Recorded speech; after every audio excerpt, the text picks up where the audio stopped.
So the original plan was to finish up specificity today. And as usual, this got away from me.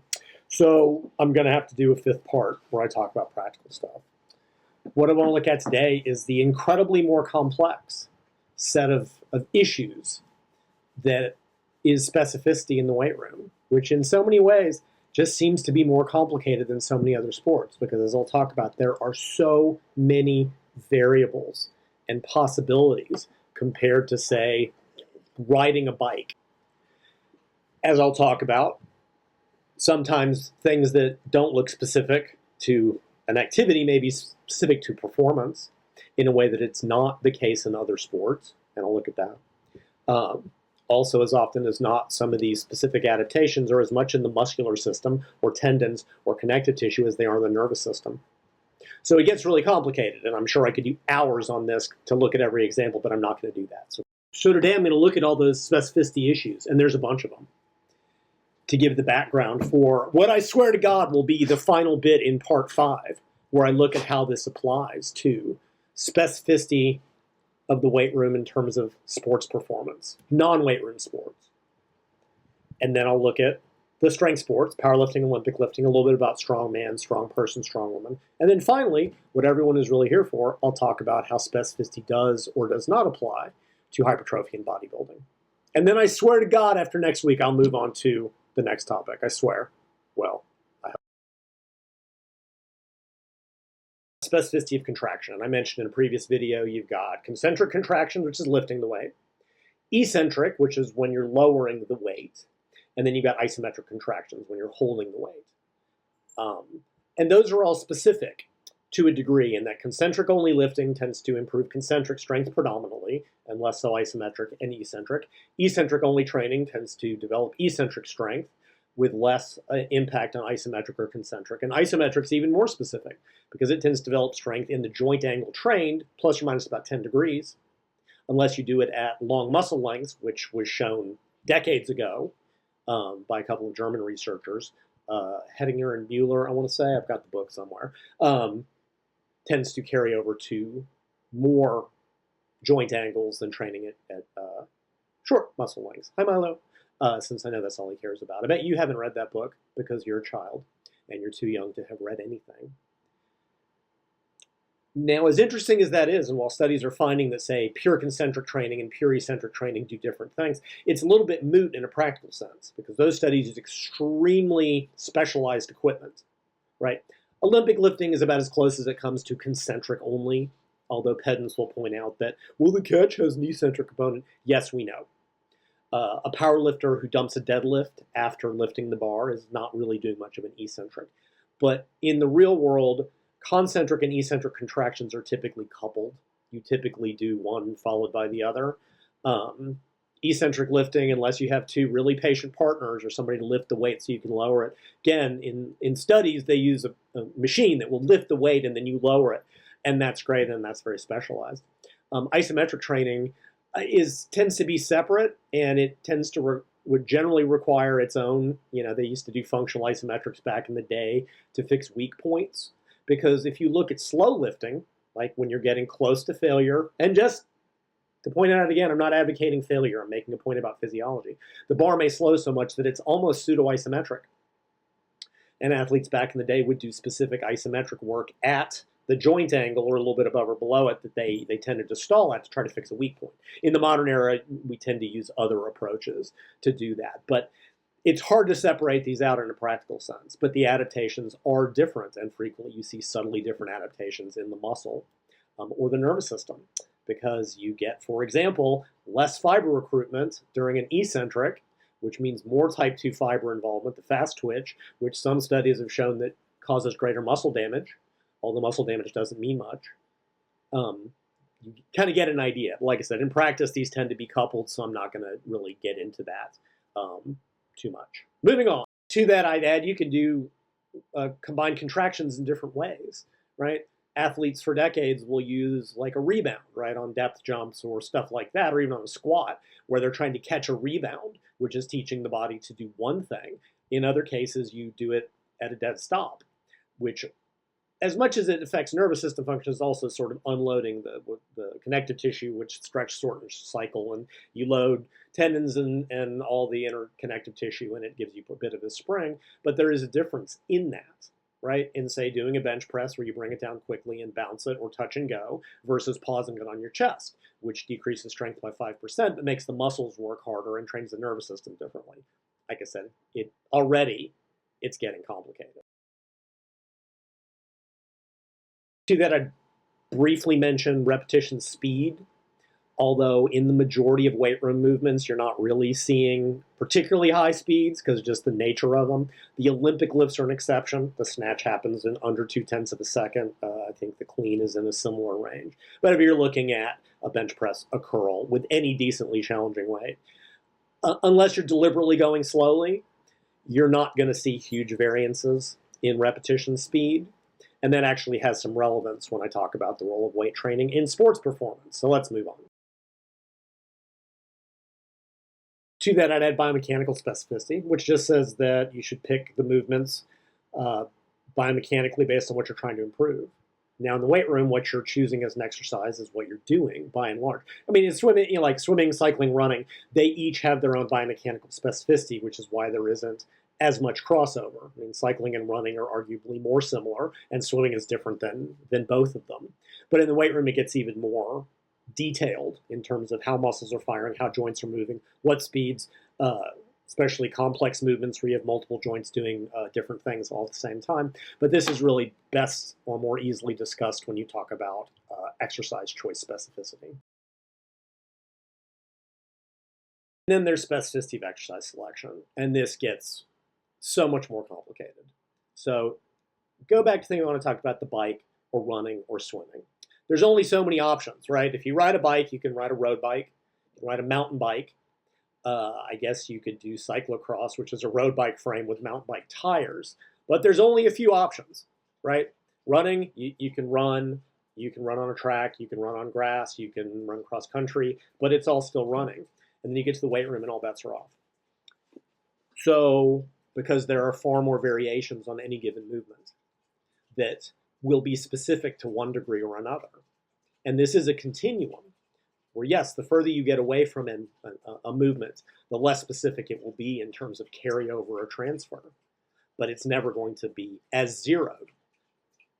A cyclist who's running is not really getting much out of it. Again, yeah, there's a central adaptation, but by and large.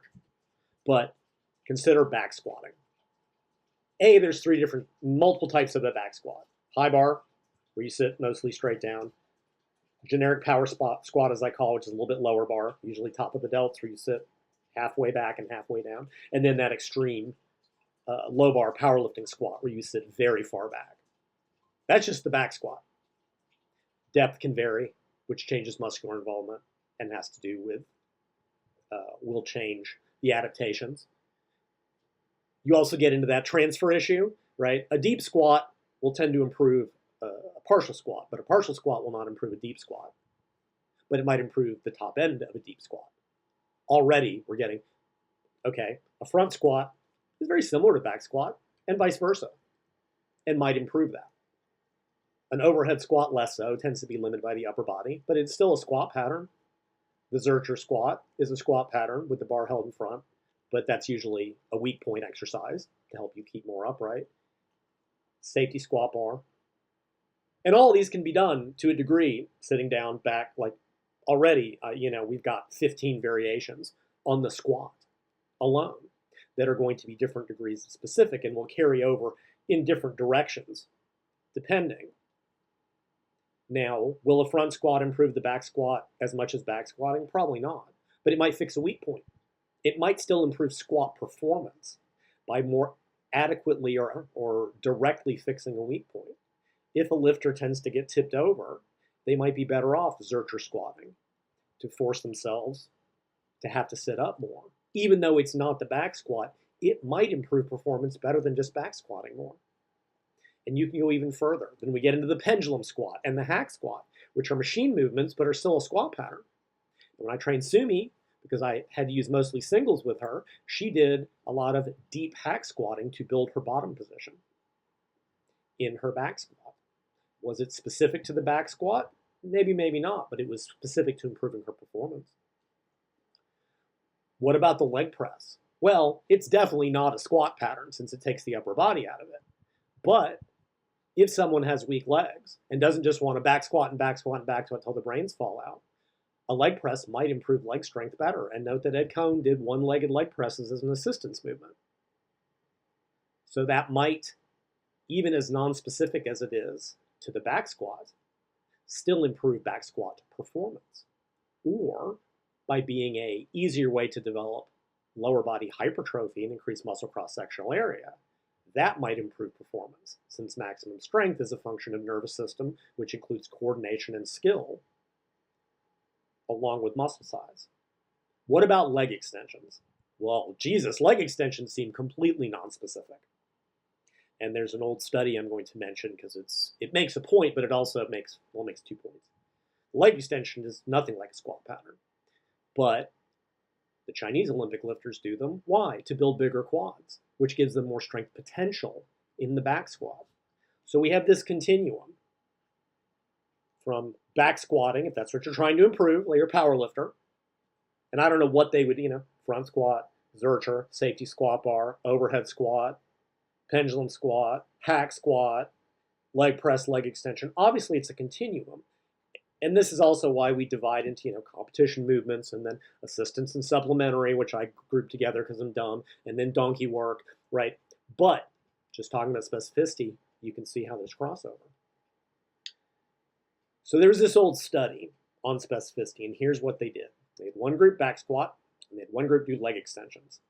And then they tested them on back squat, and it will stun you to find that the back squat group improved their back squat and the leg extension group didn't. Duh. Aha, specificity rules. Well, yeah, sure in that situation, but back squatting is far more than quads. Quads, glutes, some hamstrings, lower back, upper back. Oh, on that note, let's say on the back squat you get tipped over. Heavy good mornings. They are not specific to back squatting, but they may improve squat performance. I use those a lot with Sumi because the nature of how she squatted and her biomechanics. Again, that gets grouped in assistant supplemental work. But back to this dumb study. Of course you wouldn't expect training quads alone to improve back squatting. And I don't remember if they tested it, but honestly, if they tested the squat group on leg extensions, they probably saw an improvement. So this is an example of that asymmetrical transfer. And I know there's been a recent study that I want to say did back squat and hip thrust. Do not swear me to this, and I can't be bothered to find it. And what they found was that each did tend to improve what they trained, but I think the back squat improved the hip thrust more than vice versa, as you would expect it to. But there's a problem with all of this, and this will get into the practical stuff, and then I'll move on. This is assuming you're doing one or the other. No one is going to argue. Like, if I have two groups, and if I take two athletes, and I have one back squat, and one, hack squat. Yeah, I know who's going to improve their back squat more. There's no debate about that. But it's not an either or. So let's say go back to that study and they had one group back squat and one group leg extension and one group do some proportion of each so that they were always practicing the back squat, which is a skill. Maybe the leg extension, that combined group might have improved better than the back squat only if quads were limiting. So there is a case in the weight room that's sort of the training at the fringes version of that. Well, if your quads are weak and are limiting your back squat, as an example, yeah, you could just back squat more, but kind of by definition, your back squats probably aren't hitting your quads well, or they wouldn't be a weak point, or they might be, whereas doing a leg press or one-legged leg press or leg extension is probably a lot more efficient way to bring up that weak point. The key being that you must always be practicing the movement you're trying to improve. And that's where most of these studies go on. They do this versus this and then compare them. Well, let's take a third group that does both. So that one group is practicing the skill, one group is practicing a non-specific activity, and one group is doing the skill plus something that may assist that. And in most modern systems, and I'll talk about this, that's what you see. That's what I did with Sumi. She back squatted, benched, and deadlift year-round because she had to practice those movements. And I fixed weak points with her assistant's work to train different components of it. Good morning to make sure for when she got bent over. Hack squat for her bottom position to improve her strength out of the hole. Trap bar deadlift to improve her deadlift start. RDL to improve her deadlift lockout. Rack pull to improve her deadlift lockout on top of the donkey work. She was always practicing those movements to make sure, as I conceptualize it, that any improvements were being integrated into the primary movement. And a lot of specificity examples don't do that. Again, yeah, have one guy back squat and one guy leg press, and I guarantee you who will get better at back squatting. But have one guy do a little bit of both, especially because you can leg press a lot higher volume, a lot easier than just back squatting until your brains fall out. They may make better improvements than all of them. Of course, that's only if the leg press is fixing their specific weak point. You see how complicated, and that holds for everything else, right? Like back in the day, a lot of Russian Olympic training, they would do nothing but broken movements, which are admittedly closer to the Olympic lifts, right? A full clean and jerk, or full clean, right? Doing hang cleans from the blocks, cleans from the blocks or hang cleans from different positions below the knee, above the knee, mid-thigh, the power movements, stuff like that are arguably more similar. But when people have done that, and Westside was a good example, and don't practice the competition movement, they can't translate it over. Whereas you take a group, the Chinese I'll bring up as an example, who are always doing the competition lifts and do those other things to support and assist those, they do get transfer out of it. And again, transfer is very asymmetrical. Squat will improve your leg press more than leg press will improve your squatting. But someone who does both may get better at both, better than each individual group. And again, bench press, deadlift, any movement that's involving multiple muscles with multiple different components to the skill, you will see this because of what I've discussed. Let's move on. Just as a few more examples like that I can think of, one, there's joint angle specificity, where again, it's similar to isometrics, but you tend to get stronger in the joint angles you work in, right? So good morning that's from top to here will make you stronger in that position, but probably not lower. And doing the bottom half might improve your top end a little bit better. But if you're bench pressing and you only do the top half, well, you're going to get stronger in the top half, but you're not training not only the nervous system patterns, but the muscles that are involved off the bottom. So there's joint ankle specificity. I remember this one weird fucking study, and they had someone, they either bench pressed laying down or bench pressed like a machine standing up, and there were specific adaptations to that. So there's a fucking postural adaptation for whatever reason, whether it was leg or I don't know what the reason was, but God, I almost forgot you've got unilateral and bilateral deficits where you see differences where someone that has one type of deficit may be stronger with both legs than with the sum of one leg, and someone else, if you summed the strength of their single legs, that would exceed their double leg movement. And that's a neural thing. So just on and on and on it goes. It just gets so unbelievably complicated in the weight room, where, I mean, fundamentally we can sit here and I can give example after example, but it still comes down to, training what you're trying to improve, training to the specific adaptations still applies. There's just more variation and a much broader range of things that may improve the actual performance of what you're trying to improve. And I guess that's the training at the fringes equivalent of this.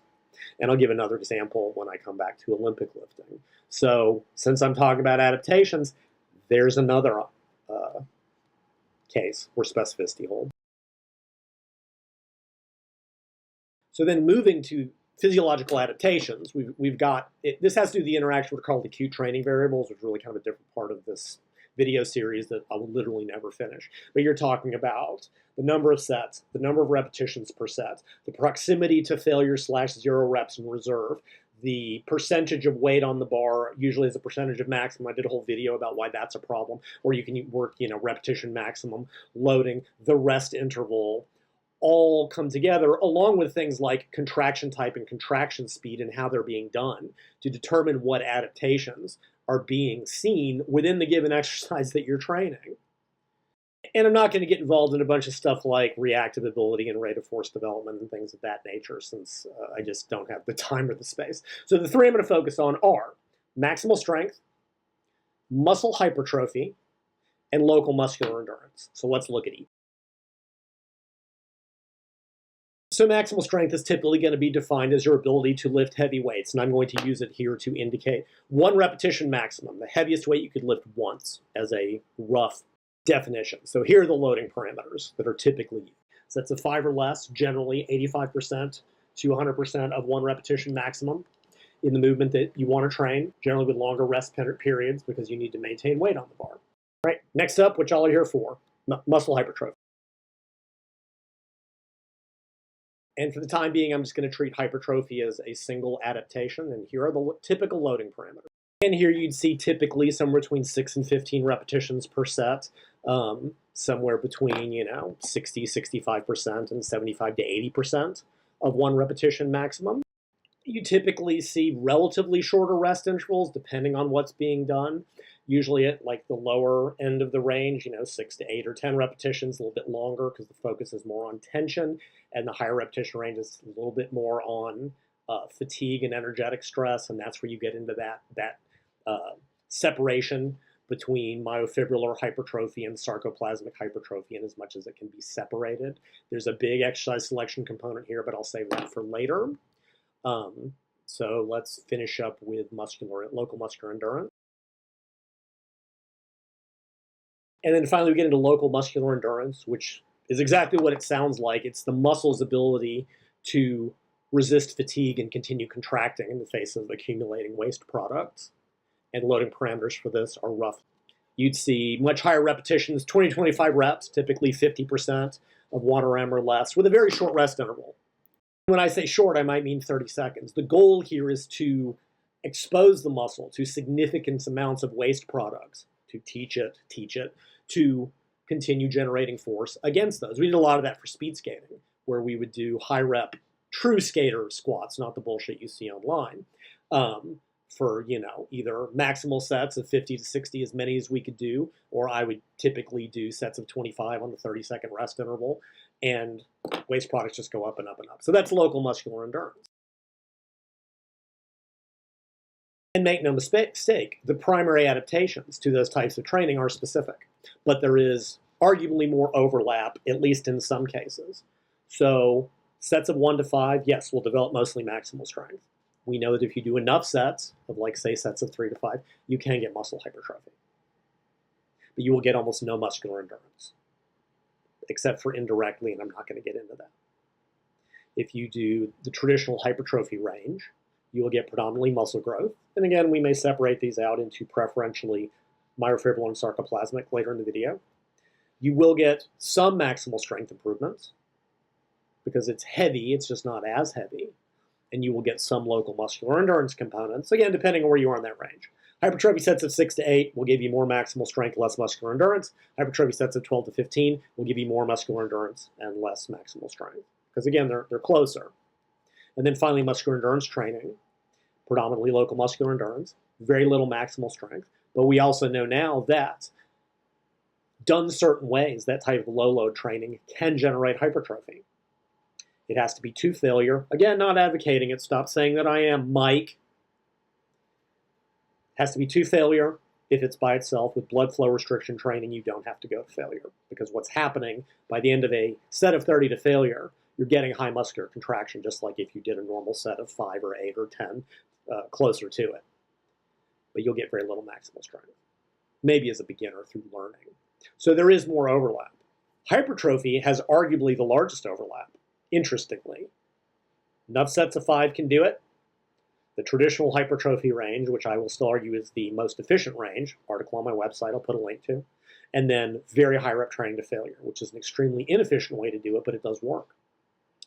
Even there is some indication, it is very mixed data, that you may get preferential slow twitch versus fast twitch growth. Very mixed data. You may also get more sarcoplasmic growth because of the nature of it. But that's the continuum. And back in the day, we thought, maximal strength, hypertrophy, muscular endurance. We know that it is maximal strength to less muscular endurance. We know that muscular endurance, predominantly some hypertrophy, less maximal strength, and hypertrophy training is arguably the most in the middle, depending on even how it's done. So that's specificity. Now let's actually get into the practical stuff, starting with, and that's it. I'm sure I could come up with endless other examples, but I think you get the idea, is that when you start looking at all the variables and the possibilities in the weight room, it's way more complicated than in most other activities, where a lot of the concepts transfer in various directions, and training at the fringes does and doesn't apply in some ways, but not others. But all this will provide a background for what will be the final part 5 next week, which is how specificity in the weight room does or doesn't apply to non-strength sports, cycling, team sports, etc. How it does apply to the strength sports, powerlifting, Olympic lifting, and strongman, strongwoman, strong person, whatever it's called. And then finally, how it does or doesn't apply to bodybuilding / hypertrophy. And I'll also have some more fitness drama next week. See you then! Even though I'm not going to talk about it in this video series, you can consider psychological training under the heading of specificity, where specific types of psychological training can improve that component of performance. Brings me to the fact that the elite female powerlifter I train, Sumi Singh, has a new book on mental training out, titled Becoming a Mentally Tough Motherfucker: How Elite Powerlifting Made Me a Better Person, Parent, and Partner, with both a foreword and epilogue by yours truly, which is a guide to all of the mental training skills she developed over the 8 years of her incredible elite powerlifting career. Topics include goal setting, dealing with resistance, setbacks, failures, journaling, anxiety on the big day if you do compete or have some sort of big demonstration or event, along with how to handle what happens if you choke during the event, both during and after. The book has finally been published and is available on Amazon for Kindle purchase right now. If you are in a different country, you will have to go to your specific Amazon and search on her name, which is Sumi Singh, Summisingh. You will not be able to get it from Amazon.com unless you're in the United States for Amazon reasons. You do not have to have a Kindle to get it. You need some sort of Kindle reader, and Amazon does have a cloud Kindle reader to read it on the website. So if you don't have the device, don't worry about it. If you prefer physical books, because you're an old fart like me, you can buy it in hard copy form as well on Amazon, and I'll put the links in the video notes. Buy it now, tell your friends, tell your enemies, tell everyone.